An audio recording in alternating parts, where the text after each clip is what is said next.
to the Legal Edge Coaching Podcast. This is your host, Trevor White, with Shane Smith. All right, welcome to today's show. Today we're going to dive into a subject matter that we all love to hate sometimes, depending on where you're at in the journey. But it has to be talked about because this conversation, we all have one, we all use it, and if it doesn't work, this becomes the biggest problem you have ever faced in your career.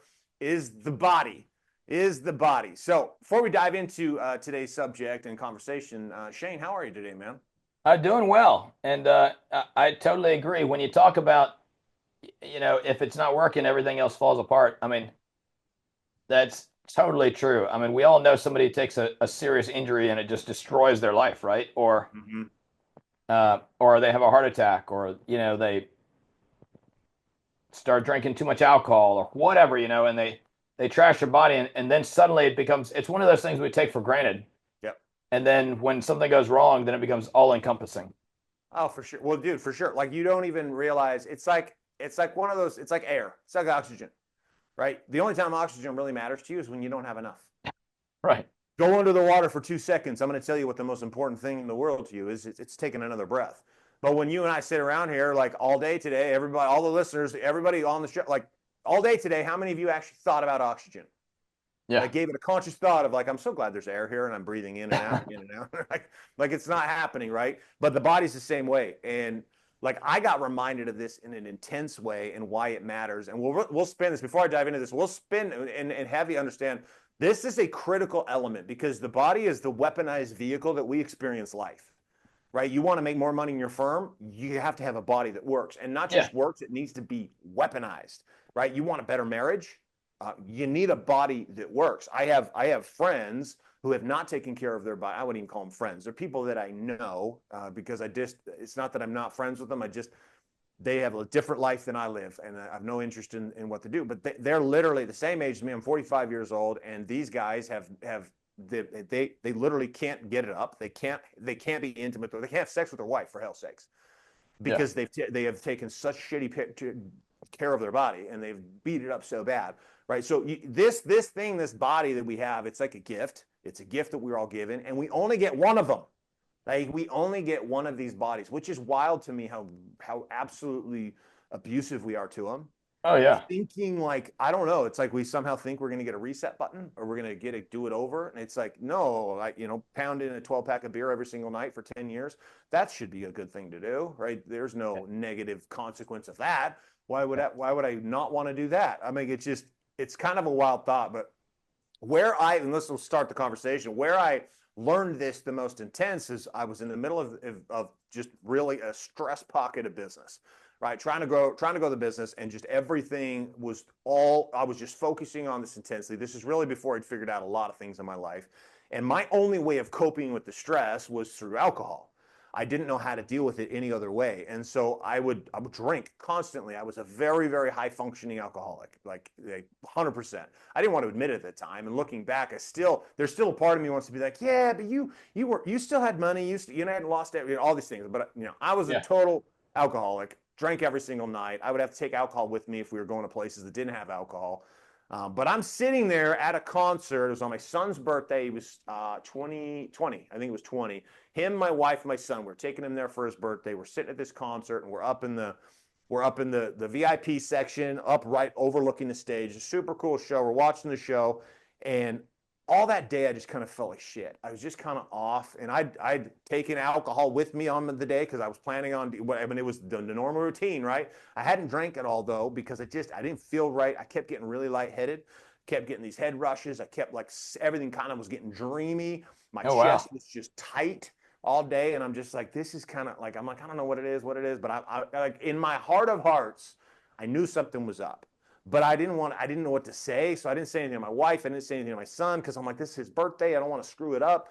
So we get to the show, and it's gotten worse. It's just gotten worse. And now there's just a pain in my chest. It's like palpitating. Sometimes it would get really bad. Sometimes it would lessen up. Mind you, guys, I'm only 40 years old when this is happening.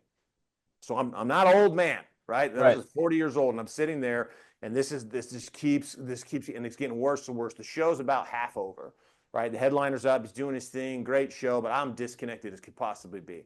I remember looking around the venue and I see EMTs, I could see all this, right, from where we were sitting. And so I see that and I could see the ambulance kind of off, they're like literally inside the, I could see that. And I'm like, okay, so if my heart is about to fail me, which is what I was thinking was happening, I'm like, I'm kind of in the best place other than being in the hospital because I've got medical professionals with equipment right here at the venue. So in my mind, this is why I'm like, well, if this is a heart attack, I'm not going to say anything unless I pass out. Like, I don't know what to do. Again, my mind was like kind of in a weird spot. I didn't want to like interrupt my family because I'm Right. like, Yeah. You don't want, and you get embarrassed or whatever, which is crazy.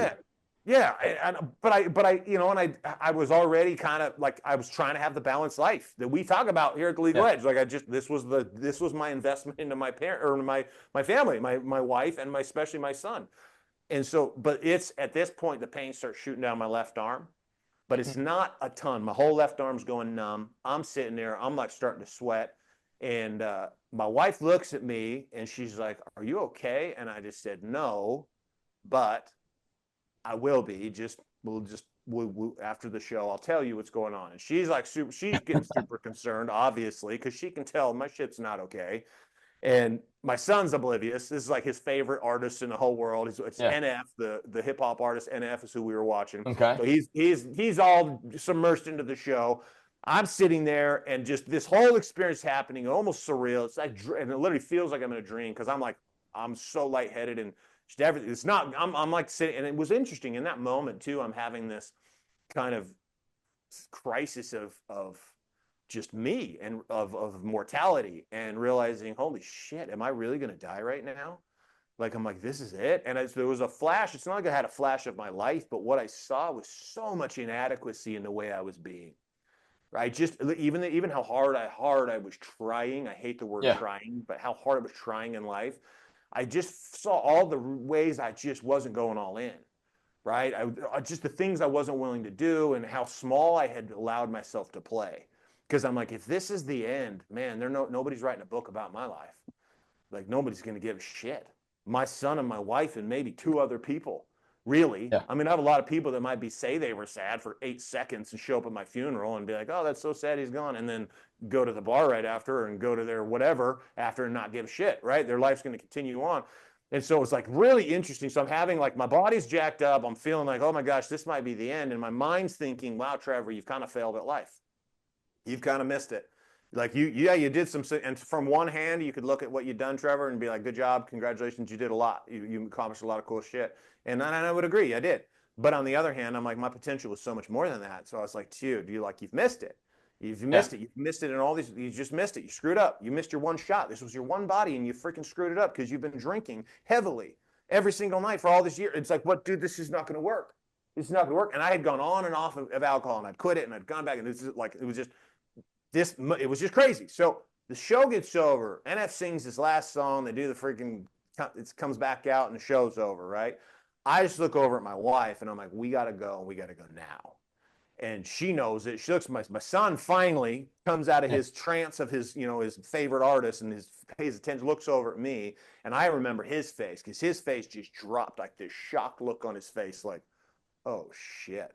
Like he knew, he looked at me, he's like, you're not okay. So we go rushing out to the car, trying to beat everybody out of the show. And somehow we magically were able to get out. Like we left literally the last note and we like ran out of the Yeah. venue. Got in the car. My wife rushes me to the emergency room. We come in, and the emergency room was busy, but we tell them what's going on, and they're like, "We got to get you in right now." So they pull me in. They put me up, do all the vitals really quick, do these tests. They're pulling all sorts of blood and all this shit. And just with a few minutes later, they come back and they tested whatever they test. And there's some enzyme, I don't know what it is, I can't remember what it's called, but there's some enzyme when you're having a heart attack that is released in the blood. Yeah. It is a signature of your heart is under major duress, and it's excreting basically a help me signal that we can read, I guess, in the blood. So that's triggered on the blood work, and so they're like, we got to admit you now. So they take me back. Long ordeal after that. I mean, I'm in the hospital for 48 hours. They run bajillions of tests, and really the outcome, without going into all the rest of the details of what happened then, was basically my heart is actually okay, but it's what I'm doing to my body, and it's the stress that I'm putting on my body that's going to kill me. It didn't kill Yeah. me now. This was like a precursor warning. So I look back at that, I'm like, it was a gift from God, and how I look at it, because I'm like, dude, God was just like, hey, dude, let me Yep. wake you up. This is your only life, and you're only 40. You are not, this will be the end. If you keep going, this is it, and this is all you will ever have amounted to. And dude, I tell you right, that moment is when I saw, holy shit, this body actually matters. Yeah. Like, not just sort of, not just a little bit. And so all of my ambitions at business, all the marketing I was trying to do, all of the video, all the filming, all the creation, everything that was happening, all the clients I was trying to acquire, all of that, I realized in literally an instant, if my body doesn't work, none of that matters.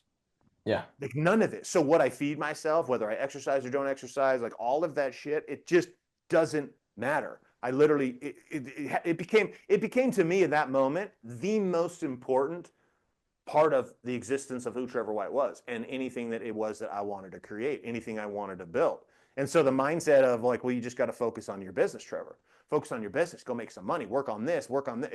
It was so destroyed in that moment. But it was great, because then I had this moment of trying to figure out, well, now what do I want to do with this kind of newfound knowledge, right? This newfound experience on me. So I don't know if you've had any similar, So or not that level, but like, when for you, or have you always just like, for you, when you described to me yeah. your body, right? Like, have you So always I taken care was of yourself? so I was always pretty fit for the most part, right? Because in college I was in ROTC, so I ran Mm-hmm. all the time, and then I went to the Army after law school, so I ran there, you know. But I'd been at the TV firm that I went into right after the Army, and I'd been there about 4 years, and I'd gained some weight. I was up to like 165, which for me, but 165 like pudgy, you know what I mean? Like Right. I wasn't working out, wasn't doing anything, and that was so somehow we were going to go to this cosplay Dragon Con convention, and us and another couple were talking about costumes, and they were like, "Y'all should go as Spartans, you know, from the 300." And I was like, "This sounds like a bad idea, because I know how I look, and for me to take my shirt off, I got to do a whole bunch Right. to get to where I want to walk around this whole area." And they somehow convinced us. In like 4 months, I lost like 30 pounds.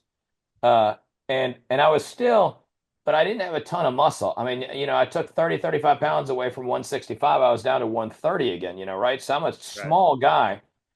Uh, but that was sort of the first adult time I got back, you know, got into shape. I was running like 4 miles a day, you know. I mean, but I did it all wrong too. You know what I mean? I just did sort of Right. the crash diet kind of stuff. Right.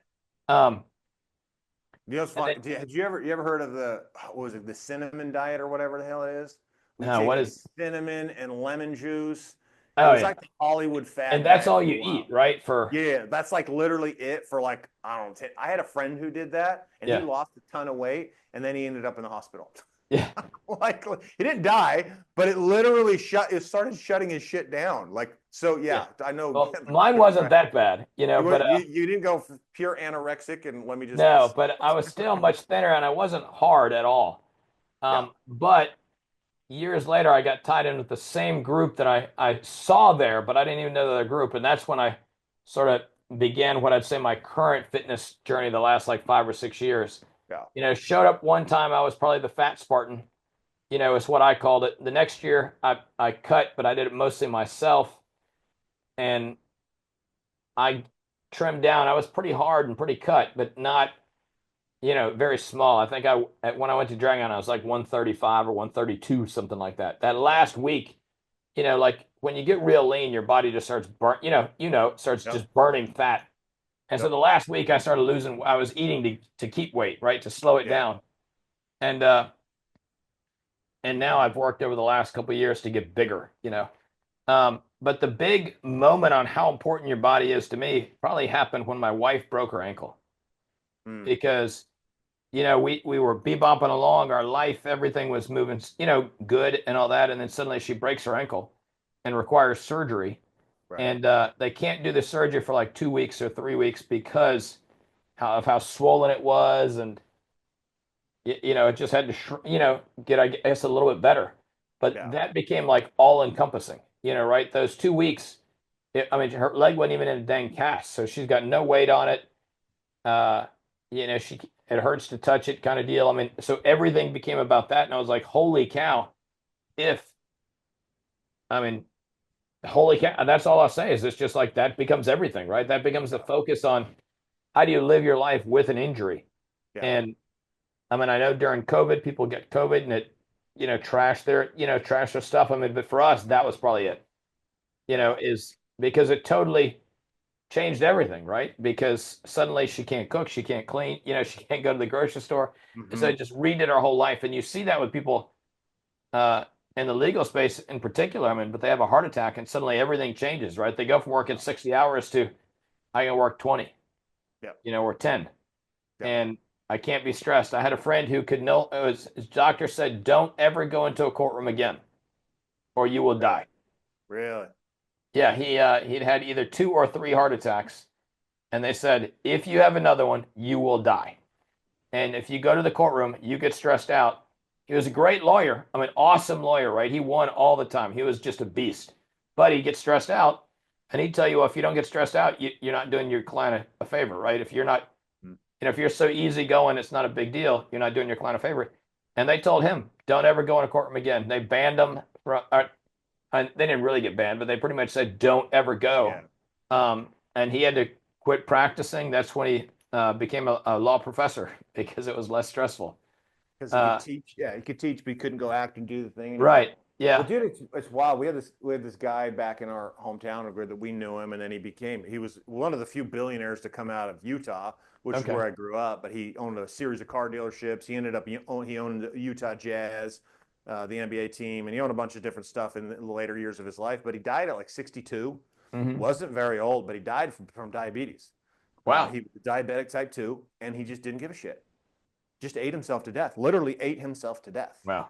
And so you look at that, and I'm like, it's crazy because with it wasn't it was just weird. I'm like, he'd spent all this time, but he just didn't care about his body.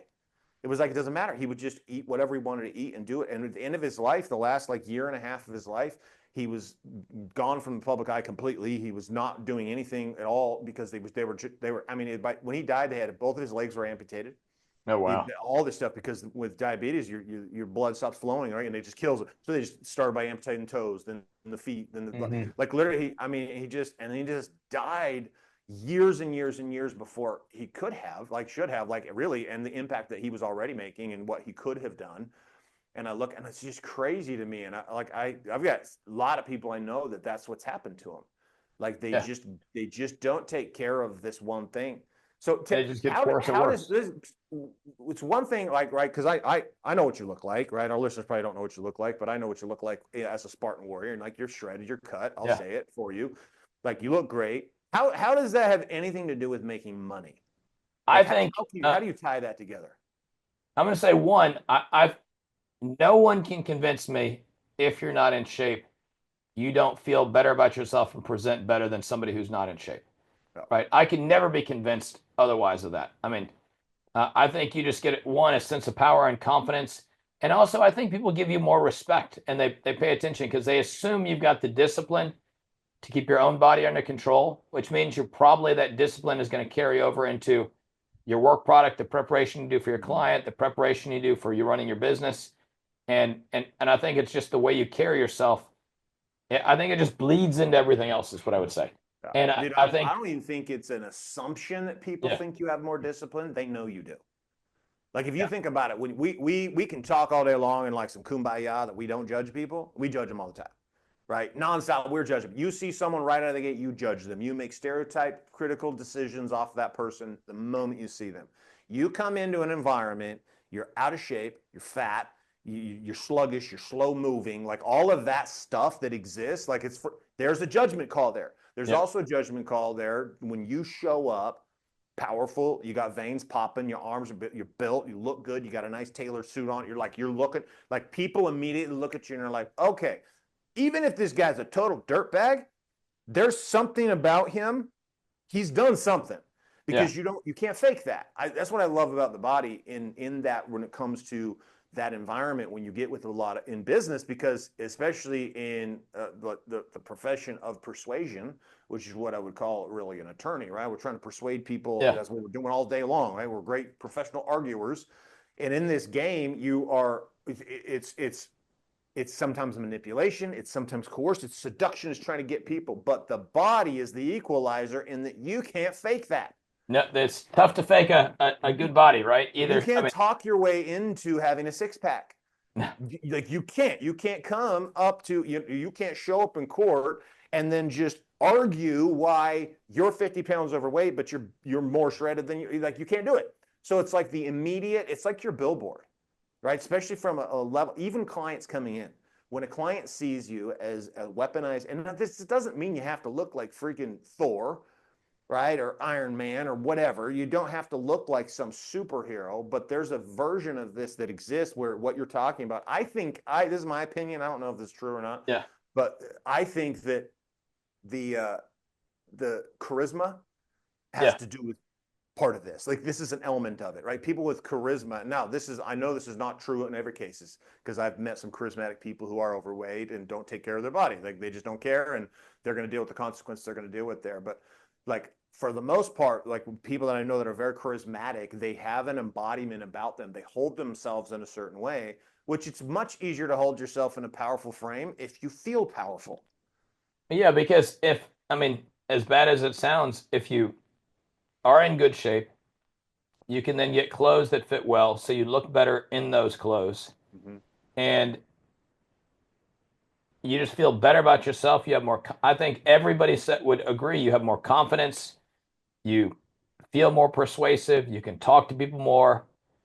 I I I think people judge you and they take points away when you're not in good shape. Not in good shape. Yep. Uh, Absolutely. If they're comparing apples to apples, right? Two different people, a client coming in, right? They're comparing two different attorneys, yeah. two different firms. One of them is fit, takes care of himself, holds himself in a powerful way. The other guy, 50, 60, 70 pounds overweight, doesn't dress well, like in an environment, But all things considered equal. I hate to say it, because this isn't fat shaming someone. This is not, none of the, it's literally, it's the power that you present yourself with. right. And we all have the power to do something about it. There's extenuating circumstance. I totally understand that. But even then, you have the power to make the most lethal version of who you are. Well, hell, Trevor, I follow a lot of fitness people, and I saw a post with this gal who's in a wheelchair, and she goes up to the pull-up bar, and I Mm, thought, and they're like, "Have you ever seen a muscle up?"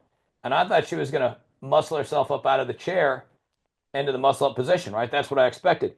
No, right. this gal is strapped to the chair. She muscle ups the whole chair, and goes back down. And I see down below in the comments somebody posts, "Wow, that was really impressive for somebody in a wheelchair." And I'm thinking, no, that's really impressive for anybody. Yeah, that I mean, same but dude, I'll bet you that dude couldn't even do a muscle up. I Whoever made the certainly couldn't comment. do a muscle up in a wheelchair. I mean, no No, chance. that Uh, extra weight without using your legs to swing. Yeah, all that. yeah, but she's so everybody's got circumstances. But I mean, like you say, you make the best of it. I mean, and and I think too, one of those things I've talked about is the goal is not to be an ATM for your parent, your kids and your wife, right? It's to be more than that. Yeah. And I think this is a component of staying away from that zone, right? Because if you're not in good shape, one, I think it's hard to be an inspiration for your kids, right? How do you tell your kids to watch what they eat or not to drink every night or to do whatever if you're not in shape? How am I supposed to encourage my kids to go outside and play if daddy can't play a pickup game of soccer with them? Yep. How am I, and kids know, kids know from the age of probably 4 to, you know, on the way up, whether mom and dad are in shape and physically fit and Yep. healthy and active. And, kids want to be proud of their parents too, right? And I don't think there's any way you can say it doesn't have an impact on your kids if as an adult you're very, very overweight.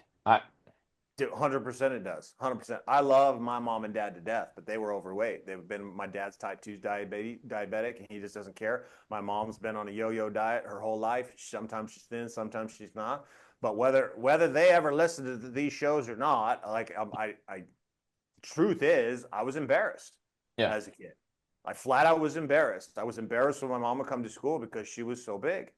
Like, she was just that lady. And it wasn't that I was trying to be judgmental or not, but I was just like, man, like, she's that. Like, I'm like, And I didn't even know what I was embarrassed about, but looking back, I'm like, that's yeah, and it's the reality. And your kids are the same way.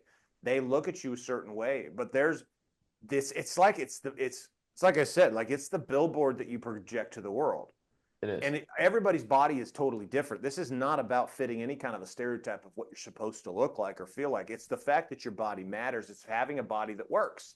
Oh, So you and never it, go play with your kids and yeah, do that that stuff. I think is it functional or whatever. Can you go play with your kids? Do whatever you Yeah. want to do with your kids is that's huge, right? And one of the things we talk about is date your kids, right? Do what they want to do, so they want to hang out with mom and dad. And if you've got a teenage son who likes to go mountain biking, by golly, you need to be fit enough to go mountain biking. Yeah. Or I mean, if your daughter wants to go horseback riding or whatever, I mean, you need to be able to fit enough to go do that stuff with them without it being a hindrance. Yeah. Uh, Well, dude, case in point in that right now, like every Monday night. So the time we're recording this is a Monday. So tonight I go to ballet. Yes, yeah, I'm a freaking ballerina with my daughter. She's 13. Well, she just turned 14. Holy shit. She's yeah, 14 years old, and I go to dance with her every Monday night, and they call it PA class, and I get to go dance with her. And do I need to be the fittest guy in the world to go do that? No, but I do a lot of lifting because I'm big and because I have muscles to do it. I'm able to do some things with these girls, and so they're all the girls are getting this experience. Plus, my daughter, she's told my wife this, and I've gotten the secondhand return knowledge from it. Right? She wouldn't admit it straight to me or some of these things, but she's told my wife that she's like loves that I come, and she loves that I'm the fit dad. yeah, Like she loves that I'm that dad, like that I'm the guy, I'm the one that is the one going and lifting all the girls and doing these crazy lifts with them because I'm strong enough to do it. yeah, And this isn't a great example. Now there's many fathers that could never do this. My son he loves skateboarding. I'm sitting back, and this is back when I was 38, 39, and my son loves skateboarding. And so I was like, well, I'm going to skateboard then. I'm going to skateboard with yeah, him, and I'm going to go to the skate park. I'm not going to go to the skate park and sit like every other father and mother there that sits there from the sidelines and watches it happen. I'm like, I'm gonna go. So my son came, was excited. He came with me to the skate shop, and I'm buying my skate and my trucks and my bushings and wheels and bearings and all that, putting it all together. He's so excited to do it with me. And then I'm out there, 39 years old, and I'm sucking like terrible. I can't even hardly stand on the damn thing. Kids are laughing at me. I got these little 13-year-olds pointing fingers and calling me names. It's yeah, hilarious. And I'm like getting judged by these little kids. I felt like I was back in junior high again. But I kept going with him, and I would go all the time, and eventually I got pretty good, and then eventually I got the respect. But this was skateboarding is it's a hard sport, and it takes a lot of physical exertion to do it. yeah, But I was in shape to do that, and so my son and I have amazing experiences. We got to go down to the Dew Tour down in Long Beach, California, and it was on Father's Day, an experience. And so we bought this cool package that I got to go out with my son and skate on the actual park that the pro skaters were going to skate on later that afternoon and do the world championships. I got to skate on the Zach Park with my son at the yeah, Dew Tour Park. It was amazing. Like it was the coolest experience. We're riding half pipes and riding rails and doing grinds and riding stairs, doing all this stuff with my son. Like talking to him today, I'm the same way. If I think back to my favorite Father's Day, it's that day. And when I ask him, guess what he says? That day. And he says that's the funnest thing he's ever done with me. Him and yeah, I flew. I mean, it was amazing. But if I'm not physically able to do that, I just don't get that experience. yeah. I miss it. And my son has to find someone else to be his Do it mentor. with, yeah. Yeah. And That's I mean, I'll go out on a limb. I think if you can't do it, you can't spend as much time with your son. So then he'll plug other people into that vacuum, and I think that's where his peers carry even more weight than they normally do, right? And I'm not going to say the other 13-year-olds don't have any impact. No, but I mean, it gives you at least an opportunity to engage with him in a situation where you're not dad, you're more like a peer. yep. So it bonds at a different level and allows you to have I believe more influence on them than you otherwise would. For sure. Uh, I couldn't agree with you more. I mean, it's inserting yourself into their world, but and kids work that it's through physical stuff with kids, whether it's running or yeah, playing at the freaking playground and just playing tag or just doing the yeah, simple things. And there's so many times, and I'm not positioning myself, or even because I know you do the same thing, as better than someone else. It's just realizing, hey, if you want to experience it at the highest level, this has to exist. Your and body is the yeah, vehicle. and it provides other opportunities, right? And it Yep. provides opportunities, and I think it gives kids bragging rights to their. I mean, as Yeah. bad as it sounds, to their other peers, like you said. It totally does. I mean, like your daughter, I'm sure your son's like, yeah, my dad skates, right? And you know, Yeah, and well, this is the funniest thing I ever saw. I'm laughing my ass off. These are little 13-year-old girls, 13, yeah, 14-year-old girls. And we go through my daughter's phone, as I think any parent should. And if you don't do that and you think it's like a privacy violation, I think you're nuts. But we go through her phone all the time. But she has this group chat with a bunch of her friends, and I'm actually watching. She's talking to them while I'm there, and so I just lean over because they were talking about something. I look at it, and then I look up at the name yeah. of the group chat, and this is going to sound very self-serving. It was funny as hell though. I look at it and I'm all, what the hell? Because the name of the group chat was Lyric's dad is hot. I'm like, what the fuck? I'm all, what the hell? I'm all, Lyric, who did that? And I'm like, I asked her who did that. I'm all, what is that? And she's like, she starts laughing and she's all, oh my gosh, I know. She's all, Cameron did that. And we just all left it. It was funny. And she's like, Yeah. I thought it was funny and blah, blah, blah. I'm laughing. And I'm like that's, yeah, this is not, by the way, just disclaimer, not inappropriate at all. Like don't anybody who's trying to take it that way, because that's what it is, you're an idiot. But point being is this Yeah. is like there's my daughter's proud of that. My Yeah, daughter's like, no. yeah, that's my dad.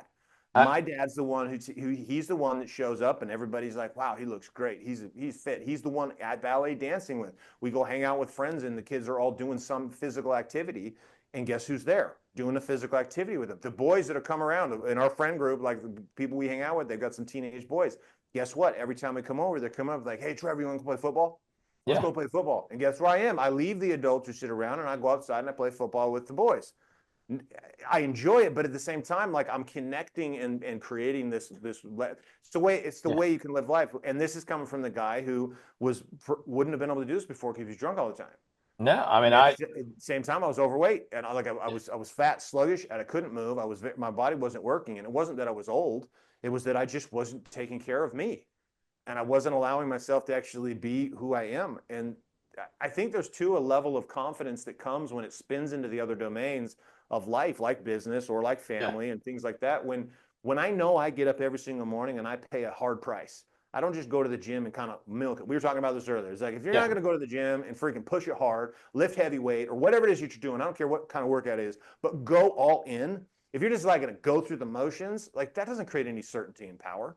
Well, and no, and I think the body domain is probably the easiest one to measure wins on, right? Yeah. To set up and say, yeah, I won. And it doesn't even have to be huge wins, right? I mean, we were talking about how long it took me to bench 225.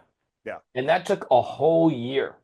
I don't even remember where I started that year, but I mean, I built up, I think I was benching 150, 165, something like that. But I mean, but it wasn't just one win. It wasn't the Yeah. win at the end.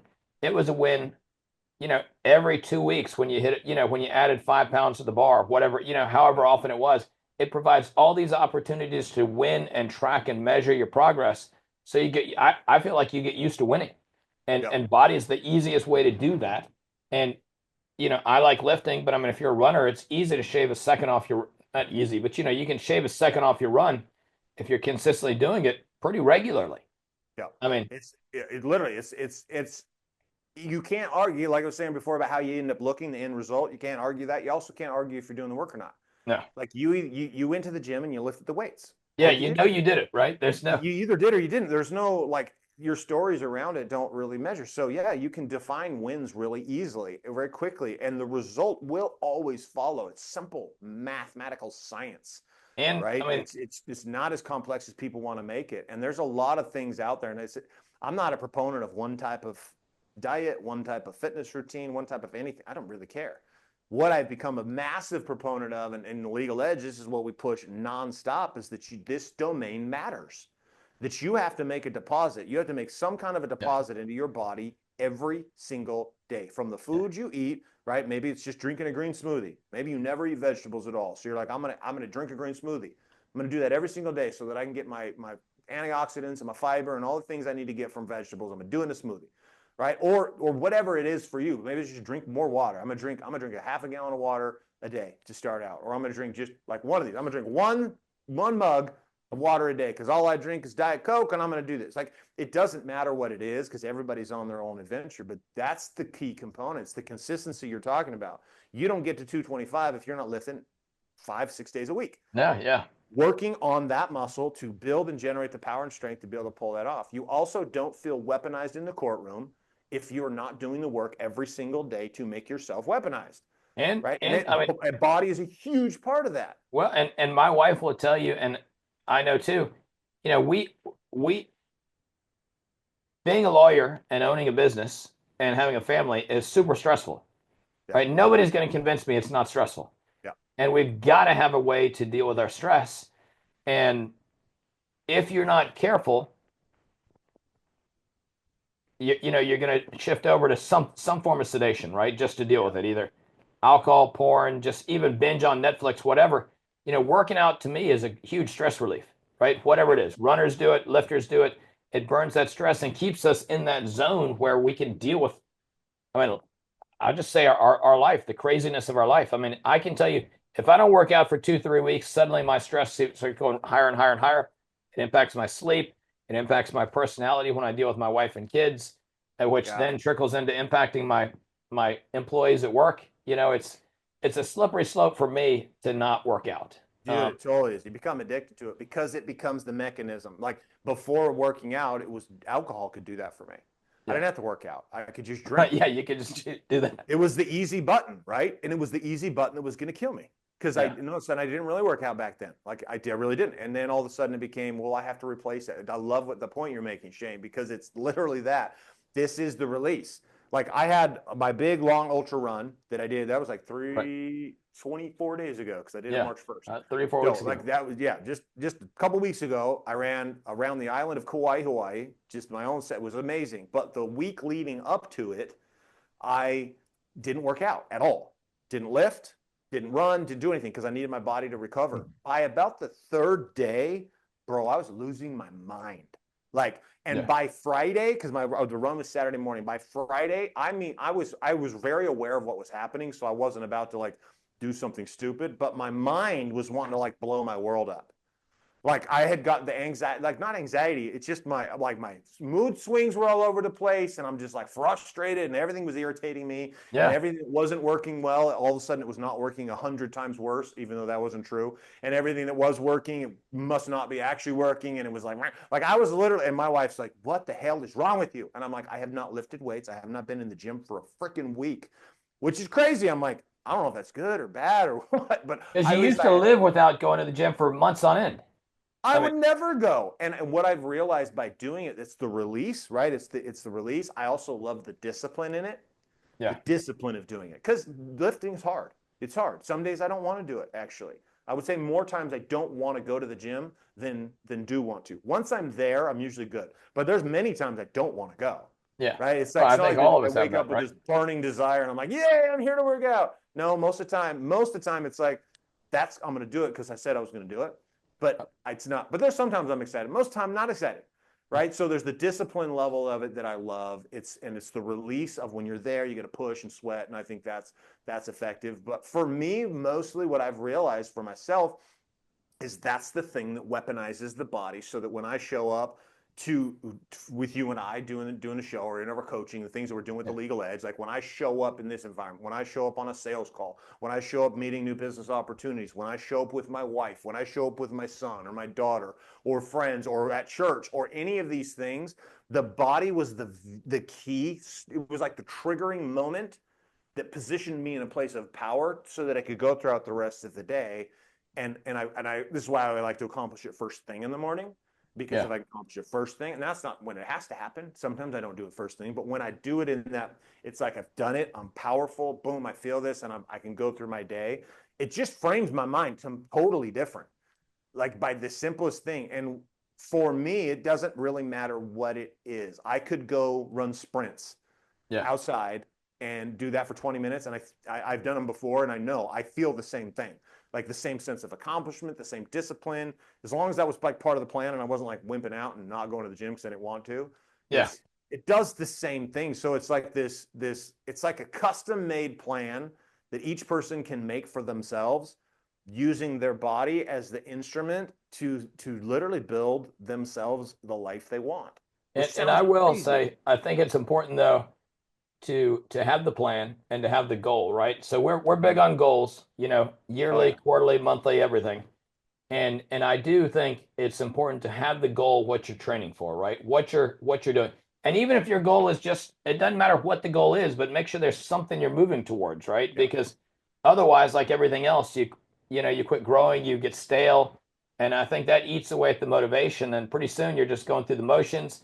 And then it gets to where you're not really accomplishing anything because you're just sort of coasting into there. And I'm not saying everybody has to keep adding weight and get to be a monster or get super fast, but I mean, there needs to be some kind of thing you're training for Yeah. or training to get better, you know? Oh yeah. Well, dude, there's always, like, you and I have our targets. Mine's to be 225 pounds, 7% body fat, right? Yeah. Your target is, what's your target again?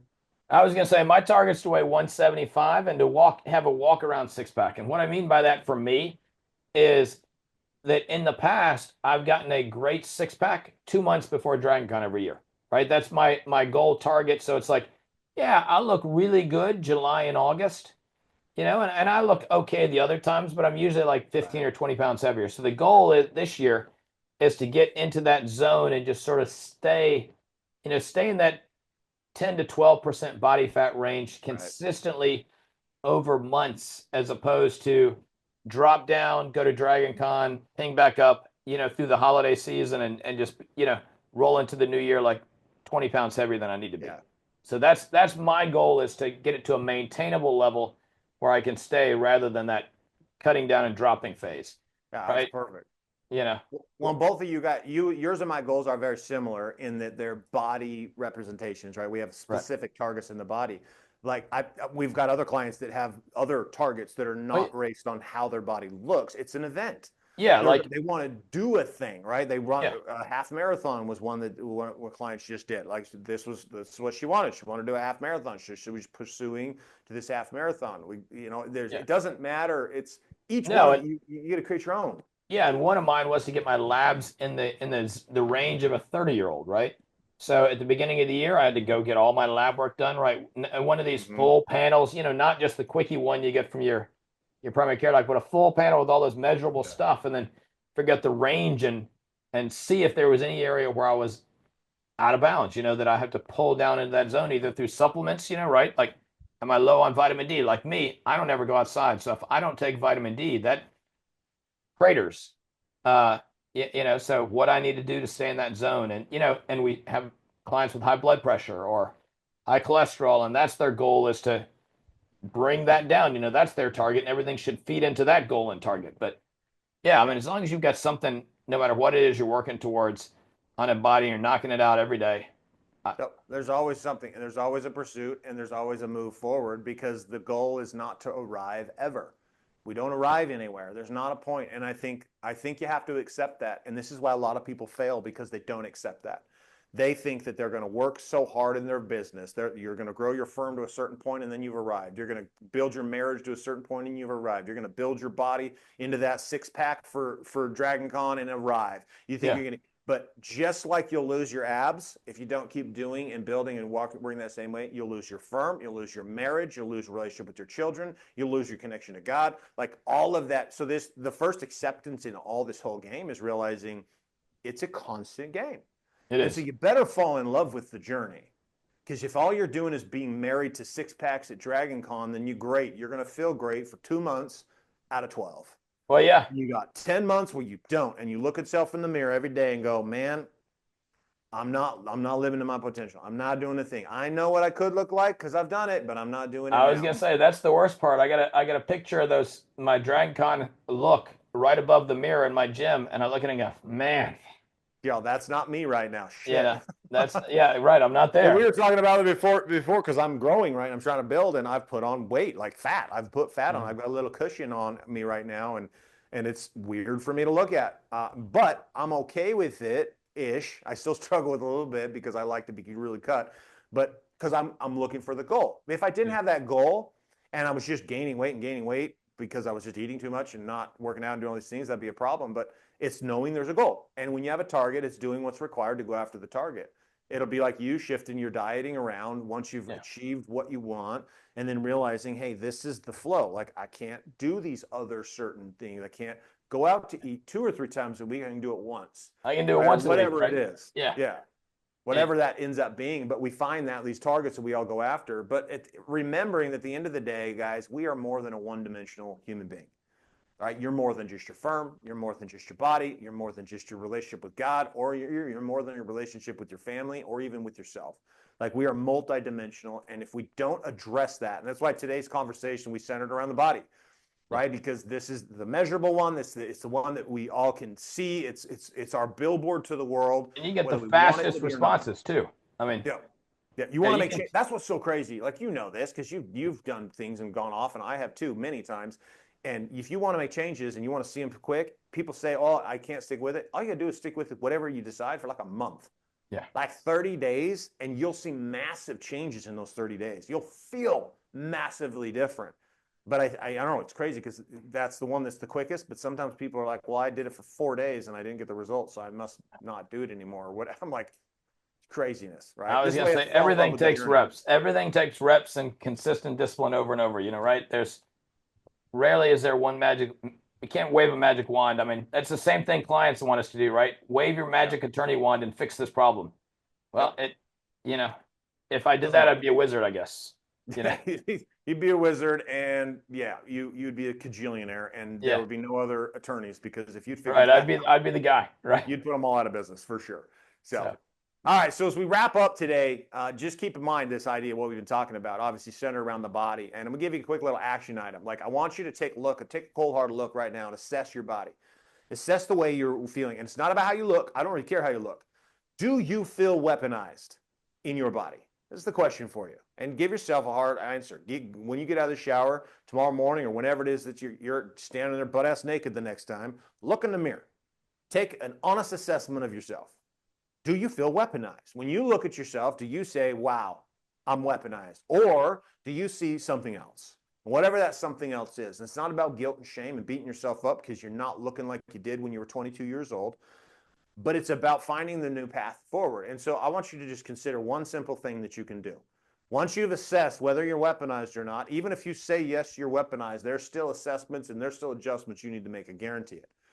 What is that thing? Just find one simple adjustment. We've been talking about consistency in the body today. Like, what's the consistent small little actions you take over time, right? Shane, you built a 225 in bench, not by doing it one day. You did it by over time, over months and months and months and months and months, an entire year to build you to that point. So for all of our listeners, what is your one little thing you need to do? What is the one action? Maybe you should go take a walk. Maybe it's to cut out that Diet Coke and replace it with the water. Maybe it's to sign up for the gym membership. Maybe you've got the gym membership that you haven't gone to in freaking 5 years, but you won't cancel it because you would feel guilty for canceling it. So maybe it's just go to the gym, right? Maybe you don't know what to do. Maybe it's hiring a coach. Maybe you're going to be extreme and you're going to be like, hire a fitness coach and hire a nutritionist. You're going to go all in because you're like, you're done. You're done with this. Don't end up like me. I literally had the wake-up call of the worst one you can have. Where literally I'm like, okay, I'm either going to choose this or I'm going to die. And I didn't want to die. So I was like, oh shit, I better choose this. I better find a way to move through this. So this is just one very simple element that we deal with here inside the Legal Edge. As you can tell, we are not just a one-dimensional coaching program. It's not what we do. So to learn more about what we do in our coaching space, go ahead and head over to legaledgecoaching.com, where I have all the information, how you can get involved, how you can learn more about what it is that we do. Make sure you're following, liking us, and subscribing us here. And also hit us up over on the socials, on Instagram, LinkedIn, Facebook, where we're dropping continual daily fires to help you remember who you are, is probably the best way I would say that. And so that you can start to live your life in a dimension that you're executing on all cylinders, so that your entire life rises up. You make more money, you have better relationships, your body feels better, and you feel connected to your purpose again.